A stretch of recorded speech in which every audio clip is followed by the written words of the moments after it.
صبغة الله ومن أحسن من الله صبغة ونحن له عابدون قل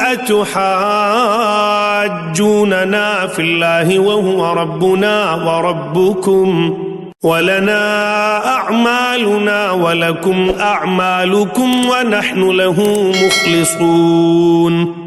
أم تقولون إن إبراهيم وإسماعيل وإسحاق ويعقوب والأسباط كانوا هودا أو نصارى قل أأنتم أعلم أم الله ومن أظلم ممن كتم شهادة عنده من الله وما الله بغافل عما تعملون تلك أمة قد خلت لها ما كسبت ولكم ما كسبتم ولا تسألون عما كانوا يعملون